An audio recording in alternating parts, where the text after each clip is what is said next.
Introducing a lineup of international award-winning and talented indie authors, only on the Writer's Corner live show.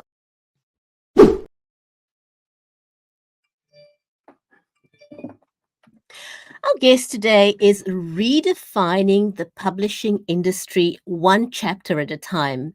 She's a 38-time #1 international best-selling author, speaker, and executive film producer with a mission to empower 5 million people to share their stories.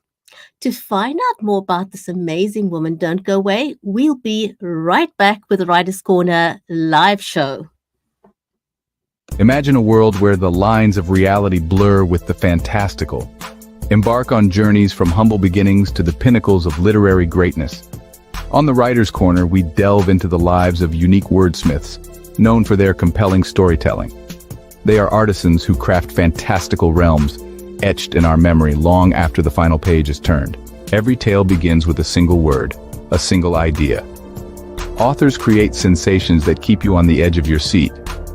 Witness how they transform setbacks into stepping stones, use refusals to spark growth, and turn rejections into catalysts for new inspiration.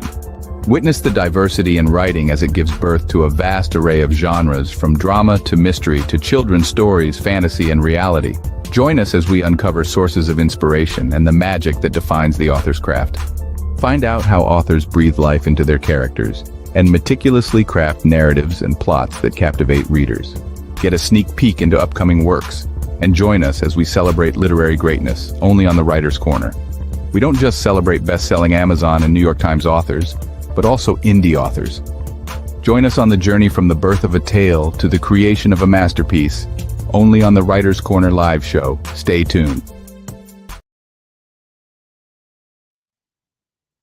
If you're just joining us, then welcome to the Writer's Corner live show. If you're not yet following us on social media, please do, so that we can get notified when we go live. If you haven't met me yet, I'm Bridgetti Lim Banda from Cape Town in South Africa. And in today's show, we're going to be introducing you to Lynda Sunshine West.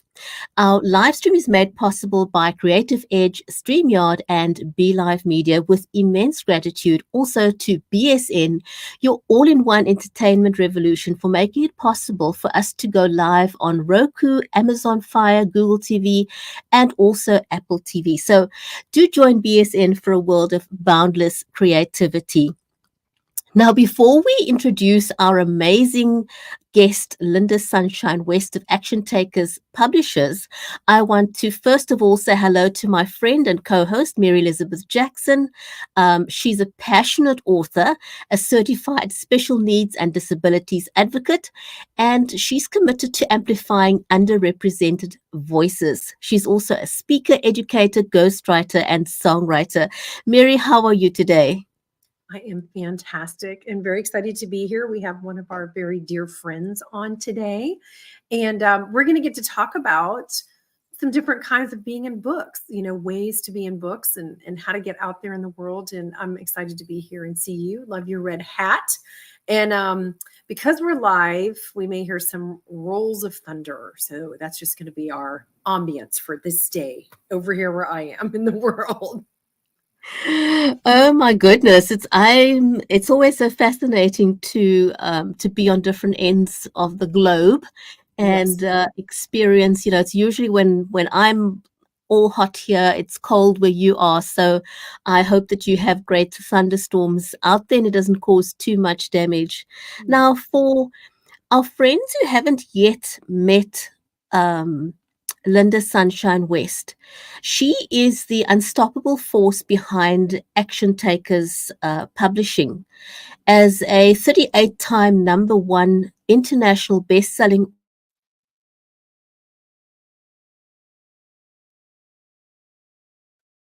stories, she guides authors through every step of the publishing journey, from concept to becoming a bestseller author. And her own journey from childhood adversity to becoming fearless fuels her mission to empower 5 million people to share their stories. So Lynda isn't really just simply in the book business. She's in a dream realization business. So if Love you're ready to turn your story into a bestseller, do stay with us to hear more from Lynda herself. And we're going to welcome her to join us on screen right now.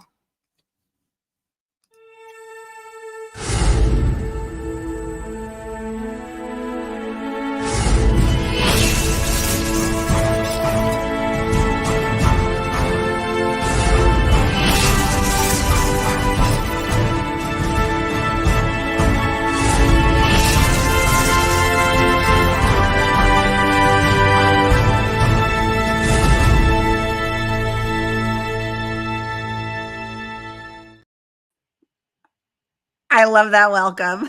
Oh, she feels so special. Woo-hoo-hoo. I know, Lynda, you deserve it, honey. You're so hardworking. And, you know, for anybody out there who doesn't know mine and Bridgetti's story, we've been in several of your books. I think we're getting ready to be in another one together. And it's so exciting. I mean, when I talk about you to people, you know, I'm like, if you don't want to go in all the way, just start out this way. This is the best way, isn't it?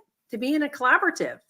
Yeah, definitely. It's a great way to get your feet wet because, you know, I myself, like that was how I got started, was being in a collaboration book, and I didn't have to write very much. As a matter of fact, that book, we actually had a ghostwriter who wrote it for us. So I didn't have to write anything. And that was, well, I'm in, you know, because I'm not a writer and I'm not a reader. I was never been interested in either of those. So this has been an interesting journey for me to now embrace, you know, the fact that I do like to write now. And it's really about the stories that we tell and how those stories can transform other people's lives.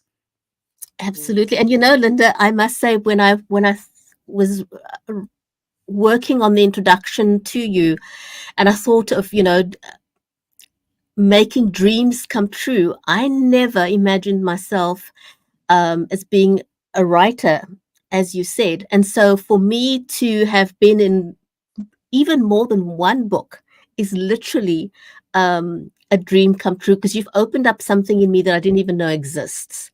So I'm going to Amen. dive right in. Your book, Do It Because You're Scared, is a deeply personal story, I believe, drawing on your own journey of confronting your fears. Could you share a moment during that year of facing a fear every day, which I know was a different book, that profoundly challenged your understanding of courage and its role in personal growth? Yeah, you know, to pick one is challenging. However, I would say that the number one thing that I discovered is that the vast majority of my fears, and I found out later that most people have this fear, is the fear of judgment. There's a saying that more people are scared of speaking on stage than they are of dying. And the reality is that more people are scared of the judgment that they might receive on stage than they are of dying. It's that ridicule that, like, people are going to judge me. They're going to think bad things about me. And so one of the things I learned to do for myself is to switch my thinking from like the bad possibilities to the good possibilities. What if they like me? What if they think I'm great? What if they think I'm smart? What if they think I'm, you know, confident? What if they think all these good things about me? And that was one of the things that helped me to start to like really step up and, you know, speak out and share my voice without that fear of ridicule or judgment. Yeah, well, it's a fear that everybody has. Now, as I mentioned in the introduction, you are on a mission to empower 5 million people to write their stories. Mhm. And it's ambitious, but it's also very, very inspiring. Could you talk about a specific instance where you saw a profound transformation in someone's life through the act of storytelling, and how that experience informs your approach to achieving your mission of inspiring 5 million people? Yeah, it's interesting how this question is bringing emotion to me. an emotion that because of the experiences that I've seen from other people. I'll pick one in particular. I won't give the name, but one of our authors, she was writing her chapter, and she was having a cathartic experience that, wow, I wasn't remembering these things until I started writing about them. And there was a healing that was happening while she was writing. Well, she was at a local park, and she thought, I'm just going to go to the park and I'm going to write my story so I could finish it up. And there are these two little girls there at the park that saw her sitting down and she was writing. And they came over and said, "Are you a writer?" And she said, "Well, I guess I am," like this. And what was poignant about this moment was that she was writing about when she was 4 years old, and an incident happened in her life that changed the trajectory of her life at 4 years old. And these two little girls were 4 years old. So it was almost like this experience that she, experienced in that moment was something that really brought her back to, like, this is who I was, these little girls. And it brought her back to that. And there was a huge amount of healing that happened through that writing process for her. Wow, that is amazing, and speaks to definitely speaks to the power of storytelling. Mhm. Now, as a seasoned author and speaker, you've undoubtedly at some point encountered resistance and setbacks along your journey. No, Um, not at all. ah, Go ahead. you Go mean you haven't had any obstacles? I've had tons of them, mostly my own, like my own little obstacles that I create in my own brain. It's like other obstacles outward are ones that normally we can make it through those, but it's ourselves that's stopping us from jumping over those obstacles, blasting through them, making our way through them. And so really fear was my greatest obstacle for decades. So I know that at some point you've had self-doubt, because we all have that. How has that reshaped your understanding of resilience and determination? Well, I had self-doubt last week, Bridgetti. I have it. Unfortunately, I have it more regularly than I care to admit to myself. I'll admit out loud, but admitting to myself is a totally different story. That self-doubt, I truly believe that creeps up to remind us of who we are, and to give us that opportunity to really step up and say, okay, I have this doubt about whatever it is that I'm doing or who I'm being. And I get this opportunity to then say, no more. Like, this is who I am. And it gives us, again, that opportunity to step up and say, this is me. This is what I'm all about. I'm confident in who I am, and I'm going to keep moving forward. And I get challenged with that on a very regular basis. Wow. So in your role as the CEO of Action Takers Publishing, I believe you've got a unique vantage point on the transformation power of storytelling.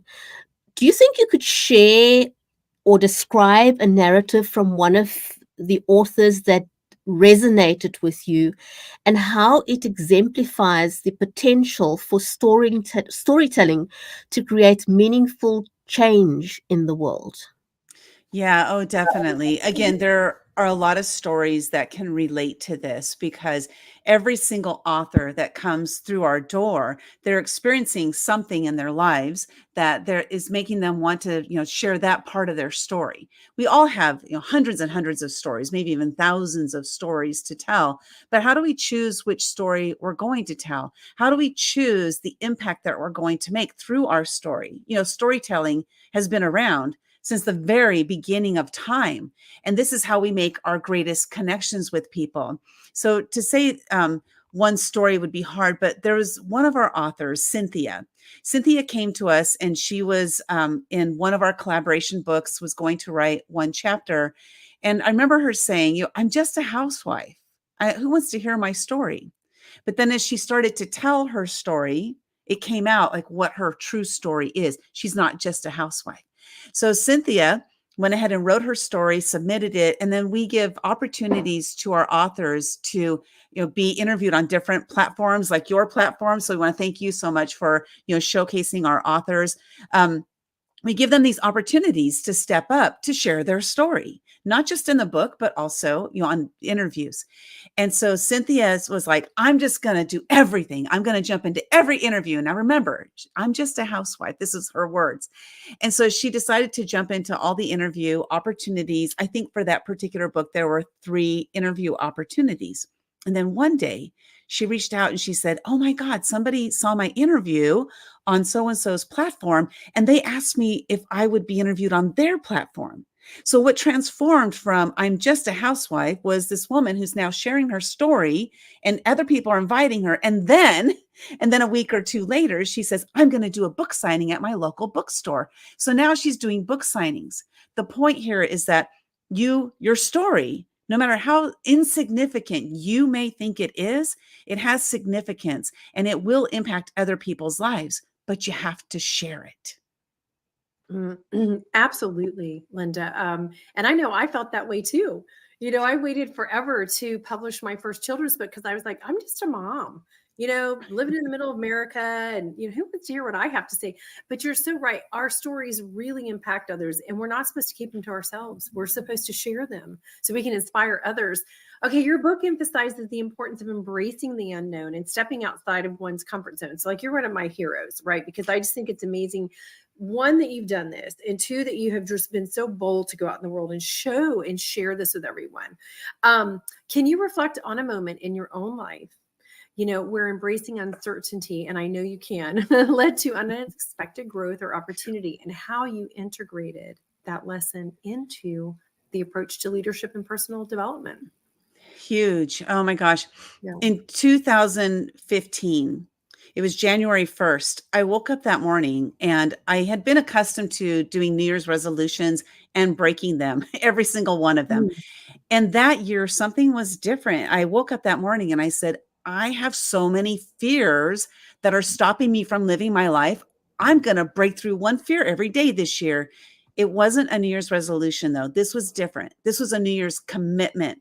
I wanted to commit to myself to totally transform my life. And so I started, breaking through those fears every single day. And this is what it looked like. I want to share with the listeners what it looked like, because this is something you can do too. You don't have to do it every day. Do it once a month, but wake up in the morning. And the first thing I would do before I got out of bed, it was I would ask myself one simple question. What scares me? 3 words that changed my life. And then I would lay in bed and I would wait until the first fear popped into my head. Now, when we ask ourselves a question, our brain searches for the answer. So my brain was searching for an answer, and sometimes it was instantaneous, as if I had been dreaming about that fear all night long and waiting for myself to ask myself that question. And then other times it took, 5 or 10 minutes for a fear to pop into my head. Then my commitment to myself was to break through that fear that day, no matter what it was, no matter how much money it cost. I didn't have a lot of money, but I knew I needed to change my life. I had lived in fear for 51 years of allowing my fear to control me in a bad way. I decided instead, I'm going to allow my fear to fuel me, is going to fuel me forward. My entire life, with the exception of my husband and my family, has changed. My entire life has changed, and it's been a glorious, amazing change. And I now step up as this confident person who was not confident before, this person who used to sit in the back of the room. I would go to networking events. I would drive there. I would sit in my car, never go inside, and drive home because I was too scared to talk to people.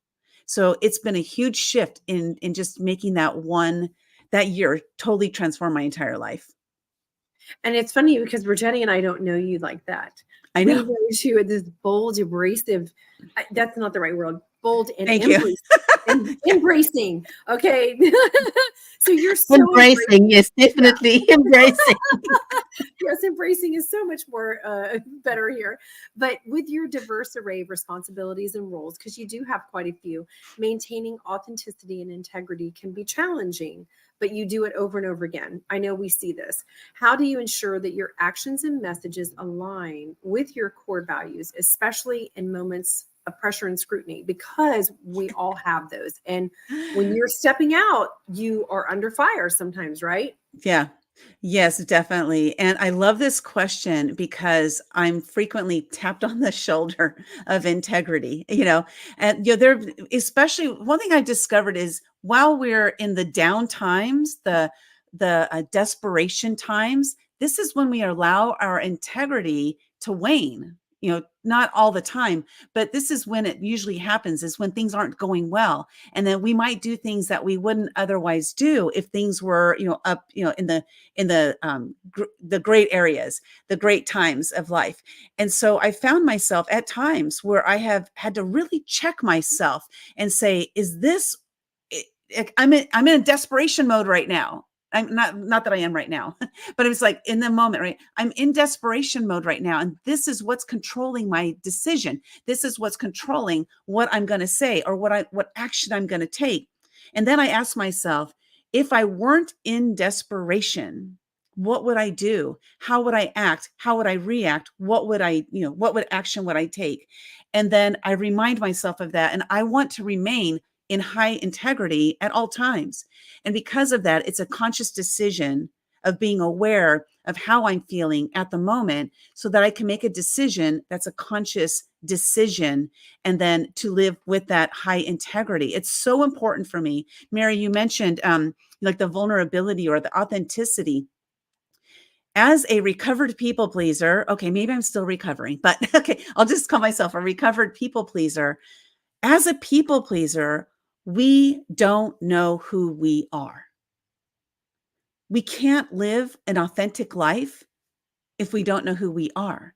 As a people pleaser, I spent my whole life saying, what do I need to do for them? What do I need to do for them so that they will like me? I just want people to like me. And I spent the first 51 years like that. So once I started to, I did hire a life coach and I was working with a life coach. And she's the one that helped me to see who I really am deep down inside. It took a while. It took months and months for me to really go deep within to see who am I. And then I had other people on the outside who would tell me who I am from the good perspective, not all the negative people in my past life.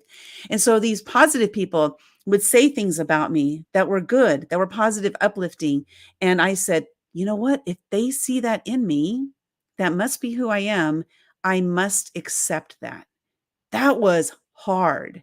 And that was what really got me on that trajectory of discovering who I am and who I want to be. And then to step into that and step in authentically as the person that I truly, truly am and show up as that person all the time. Last thing I want to say on that is one thing I started noticing is people would say, you know what I really love about you? And I'd go, what? And they'd say, your authenticity. And that was when I knew that I was really stepping into it. Beautiful, beautiful. Wow, what a moment. It's funny that we're talking about this, I have chills. I read something just early in the week. It was talking about how, when we have fractured relationships with our parents, we become people pleasers because, we're always looking for acceptance because we didn't get that approval when we were children. We crave that. I look at my grandson, I looked at my children and how different things were. But, if you didn't get that as a child, you turned into a people pleaser as an adult. And it's hard work moving away from that and learning to be okay with a normal life. Well, and we But teach our children. Then we teach our children to be that way. Like I have daughters, right? And so we're going through all that because it's like we teach we teach our kids, be nice, say nice things, don't be critical, this and that. And then, hey, Dorothy, thanks for joining us today. Dorothy's an amazing person. And then I don't know if you realize this, but I know looking at my kids, I'm like, oh my gosh, Look at what they're doing. No, no, no. You do not need to be that kind of, you do not need to make nice with that person. Okay. They're not good for you. And now you've got to see those warning signs. You've got to see that you got to turn in and use your intuition to guide you in situations so that you don't be a chronic people pleaser. Yeah. I love how, Bridgetti, you said fractured, families is, I grew up in a very volatile, abusive, alcoholic household. My mom was an enabler of my dad, and I ran away at 5 years old, and I was gone for a week. And something happened in that week that would really, and I didn't know it at the time. It wasn't until I was able, older and able to look back on it. But what happened in that week, that fracture that you're talking about, is that nobody came to get me. So as a 5-year-old, my thought was they didn't come to get me because they don't love me and they don't want me around. That was my belief. And that belief was instilled in me from that age of 5 until 51 when I started working with my life coach. The reality is that my mom knew where I was, but I didn't know she knew where I was. My mom knew I was safe because I was just at the neighbor's house. But so when I came home riddled with fear because of my dad, and I became a people pleaser, just like you said. And a lot of that stems from the fact that they didn't come to get me because they don't love me and they don't want me around. I just want them to want me around. I just want to feel like I belong. That's all I wanted. And it's a perspective, it's your perspective Yeah. as a child, which is important because it models who you become when you are an adult, and it affects your life moving forward, So we really need to be careful with our words, with our children, because it's something they're going to carry. Somebody tells you you've got a crooked nose or an ugly nose or something when you're at school. It's amazing how that stays with you for the rest of your life. You never forget it, and I remember this stupid song that we grew up with, sticks and stones can break my bones, but names will never hurt me. It couldn't be further from the truth. Words matter, words have an impact on us for the rest of our life. We are out of time. Lynda, if you have one pearl of wisdom that you would like to share with somebody that has not yet written a book and that is struggling to get there, what would you tell them? Do it because you're scared. That's, I know it's backwards, but fear can either stop you or it can fuel you forward. You get to decide. And that's the thing. You're at a crossroad when you're experiencing fear, and you get to decide what you're going to do about it. One thing I discovered by breaking through those fears every single day for a year is that 99% of the fears that I broke through, the result that I got was something that was amazing. I met somebody that I wouldn't have met. A door was open that I didn't even know was closed. And once I stepped through that fear, it really transformed my life. So do it because you're scared. No more excuses. I'm too old. No, you're not. I'm too young. No, you're not. I'm too scared. No, you're not. Go out there and do it because you're scared. And your new mantra is, oh my gosh, I'm scared to do this. I have to do it because I'm scared. But wait, hold on. We have to have a disclaimer here, though. As long as it's legal.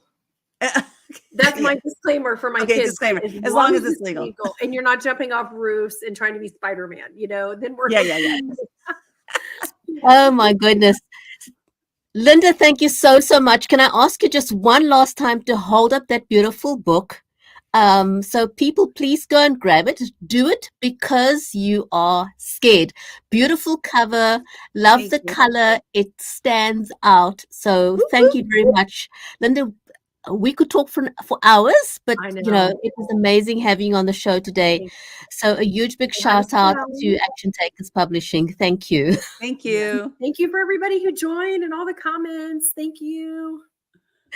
Absolutely. Thanks everyone for joining us on the Writers Corner live show, brought to you by BSN, your all-in-one entertainment revolution, as seen on Roku, Amazon Fire, Google TV, and Apple TV. Until next week, we'll see you again on another episode of the Writers Corner live show. Join us then.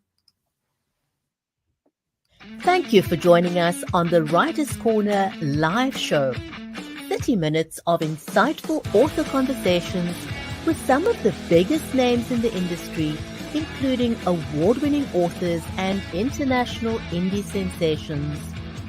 Join us on the next episode of the Writer's Corner live show.